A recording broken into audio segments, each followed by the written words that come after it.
20 नवंबर को supreme court ने अरावली पहाड़ियों की एक नई आधिकारिक परिभाषा को मंजूरी दी। यह परिभाषा केंद्रीय पर्यावरण मंत्रालय की समिति की सिफारिशों पर आधारित है, जिसका उद्देश्य अरावली पर्वतमाला की पहचान को मानकीकृत करना बताया गया है।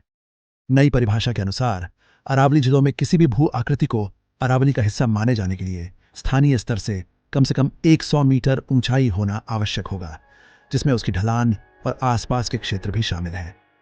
सुप्रीम कोर्ट ने केंद्र सरकार को वैज्ञानिक मैपिंग करने और एक सस्टेनेबल माइनिंग प्लान तैयार करने का निर्देश दिया है। कोर्ट ने यह भी आदेश दिया है कि यह प्रक्रिया पूरी होने तक कोई नया खनन पट्टा जारी नहीं किया जाएगा।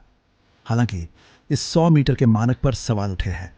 कोर्ट को बताया गया कि फॉरेस्ट सर्वे ऑफ इंडिया के एक आंतरिक आकलन के अनुसार मैप की गई 12,881 पहाड़ियों में से केवल 1,048 यानी लगभग 8.7% ही इस मानक को पूरा करती है।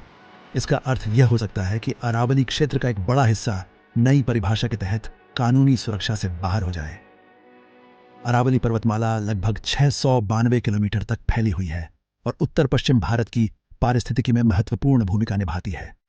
अगर अरावली पहाड़ियां खत्म हो गईं तो उत्तर भारत पर गहरा असर पड़ेगा। थार का रेगिस्तान आगे बढ़ेगा, धूल और गर्मी बढ़ेगी, दिल्ली एनसीआर की हवा और खराब होगी, भूजल तेजी से गिरेगा और पानी की भारी कमी होगी। मानसून और नदियों पर असर पड़ेगा और वन्य जीवों का नुकसान होगा। इससे पूरे क्षेत्र का पर्यावरण और जीवन मुश्किल हो जाएगा।